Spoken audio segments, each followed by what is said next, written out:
उन दिनों हम इंग्लिश मीडियम एलिमेंट्री स्कूल में 8वीं क्लास में पढ़ते थे। जुहेब मेरा काज़न था, मेरा ये चचाजाद हम उम्र था और हमारी आपस में खूब बनती थी। हमारी दोस्ती बचपन से थी, साथ पले बड़े एक घर में रहे, इसलिए कोई बात एक दूसरे से ढकी छुपी ना थी। वो अपनी हर बात, हर मसला मुझको बताता और सलाह मशवरा लिया करता। इतनी अपनायत के बावजूद हम में कभी कभी लड़ाई भी हो जाती थी। जुहेब चूंकि लायक तालिब इल्म था, मुझको तालीमी जदोजहद में उसकी जरूरत पड़ती। जुहेब शुरू से मुताले का शौकीन था, लिहाजा फजूल बातों में वक्त ज़ाय करना पसंद नहीं करता था। ताहम कुछ दिनों से मैं महसूस कर रही थी कि वो खोया खोया सा है। उसका ध्यान कहीं और होता और बात कोई और कर रहा होता। तभी मैंने पूछ लिया, भाई खैर तो है? ये ख्यालात के घोड़े कौन से आसमान पर तुमको लिए फिर रहे हैं? जुहेब ने झट से ऐसा जवाब दिया कि जिसकी मुझको बिल्कुल तवक्को नहीं थी।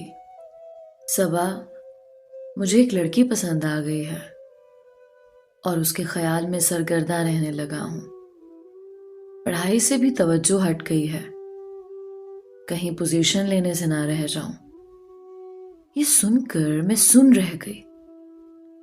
किसी लायक फायक तालिब इल्म में अगर इश्क के जरासीम सरायत कर जाएं तो ये कोई अच्छी अलामत नहीं होती। मुझको अपने होनहार कज़न के मुस्तकबिल की फिक्र लग गई कि कहीं ताबनाक मुस्तकबिल का बेड़ा गर्क ना हो जाए। दुआ करने लगी, ए खुदा, जुहेब को इस खतरनाक और तबाहकुन सूरत हाल से बचा ले ताकि उसका रोशन मुस्तकबिल महफूज हो जाए। कदरे संभलते हुए उससे पूछा कि कौन है वो? कल क्लास में पता चल जाएगा, उसने कहा। सारा दिन उलझन रही, रात भी जागते गुजार दी। अगले दिन क्लास में पता कुछ न चला, अंदाजा भी न लगा सकी कि वो किसकी बात कर रहा है। खैर, शाम को फिर जुहेब से बात हुई और तजस्सुस खत्म करने की कोशिश करती रही, मगर उसने कुछ ना बताया। मैंने पूछा, क्या वो फैमिली में से है या हमारी क्लास की कोई लड़की है? बस इतना बताया, हमारी क्लास में पढ़ती है। तमाम रात मैं इसी मसले पर सोचती रही और जागती रही। मैंने जमात की हर लड़की को जहन में लाकर गौर किया, लेकिन मुअम्मा हल ना हुआ। जब से स्कूल में दाखिला लिया था, यहां मेरी 3 लड़कियों से दोस्ती हुई थी, लेकिन इसी साल एक और दोस्त का इजाफा हुआ। नई सहेली का नाम शीमा था और ये अब मेरे बेहद नजदीक होती जा रही थी। वो हर किसी से मेरा तारुफ ये कहकर कराती थी कि मैं उसकी बेस्ट फ्रेंड हूं। शीमा पढ़ाई में बहुत अच्छी थी और उसका जुहेब से मुकाबला रहता था, क्योंकि वो भी पोजीशन होल्डर तालिबा थी। हालांकि क्लास में वो सबसे छोटी थी। उसकी जहानत और काबिलियत की वजह से प्रिंसिपल ने उसे 7वीं से 8वीं में प्रमोट कर दिया था। मैंने उन्हीं दिनों नोट किया कि शीमा आजकल बड़ी खुश दिखाई देती है। वो अक्सर मेरे कजन से बातें करती नजर आती थी। एक दिन वो अच्छे मूड में थी।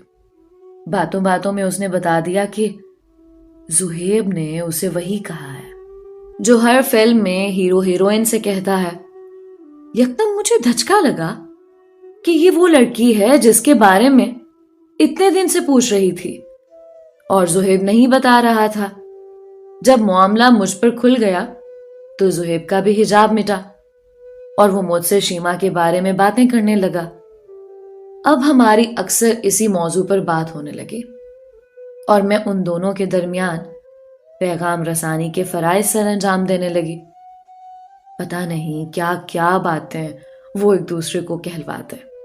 मैं अपने कजन से कहती, देखो जुहेब, तुम जो ये शीमा से दिल लगा रहे हो, तो क्या इस बात को अंजाम तक पहुंचाओगे? क्योंकि अभी हम छोटे हैं और आगे जिंदगी पड़ी है जिसमें ढेरों मौके आने हैं। वो कहता, हाँ देख लेना, میں اپنی بات کو ضرور پورا کروں گا۔ اس طرح سے وقت گزرتا گیا، ہمارے امتحان ہو گئے اور نتیجہ حیران کن تھا۔ جن 4 بچوں میں مقابلہ رہتا تھا ان میں زہیب اول اور شیما چوتھے نمبر پر آ گئی تھی، جبکہ وہ کبھی فرسٹ اور کبھی سیکنڈ پوزیشن لیتی تھی۔ میں نے افسوس کا ظاہر کیا تو بولی، مجھے کوئی افسوس نہیں ہے، زہیب نے پوزیشن لے لی ہے، بس اس بات کی خوشی ہے۔ میں نے اس کی وجہ سے جان بوجھ کر محنت نہیں کی تھی تاکہ وہ فرسٹ پوزیشن لے سکے۔ 8ویں کے بعد لڑکے دوسرے اسکولوں میں چلے گئے اور ہمارے اسکول میں لڑکیوں کے لیے سیکنڈری کلاسز کا اجرا ہو گیا۔ مجھے ڈاکٹر بننے کا شوق تھا، یہ میری سہیلیوں کا بھی خواب تھا، لہٰذا ہم نے شوق سے سائنس رکھی اور نئی کتابوں سے لطف اندوز ہونے لگے۔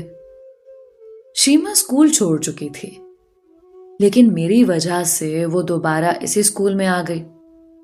تاہم اب زہیب سے ملاقاتوں کے سلسلے بند ہو گئے تھے۔ البتہ ان کے درمیان خط و کتابت کے لیے میں ڈاکیے کے فرائض سر انجام دینے لگے۔ عید آنے والی تھی، زہیب ہمارے لیے عید کے گفٹ لایا اور ایک خاص گفٹ وہ شیما کے لیے بھی لایا تھا۔ مجھ سے استدعا کی کہ اسے دے دوں۔ خط اور پیغامات تک تو ٹھیک تھا، لیکن اب یہ گفٹ میں کیسے دے سکتی تھی؟ کسی کو علم ہو جاتا تو اس کے گھر میں تماشا لگ جاتا۔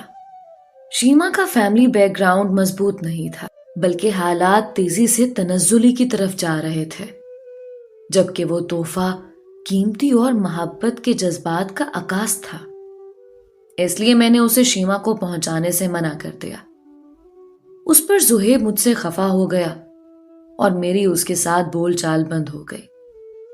کچھ دنوں بعد زہیب نے امی سے کہا کہ صبا کو روکیے، یہ شیما کے ساتھ دوستی چھوڑ دے کیونکہ وہ اچھی لڑکی نہیں ہے۔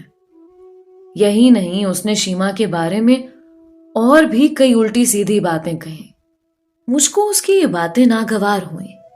یہی نہیں، وہ اب تیزی سے بدل رہا تھا، لیکن میں نے اپنی دوست کو نہیں بتایا۔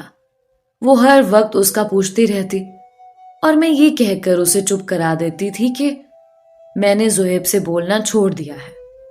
زہیب کچھ دنوں بعد اپنے ماموں کے گھر رہنے چلا گیا اور مجھے بہانہ مل گیا۔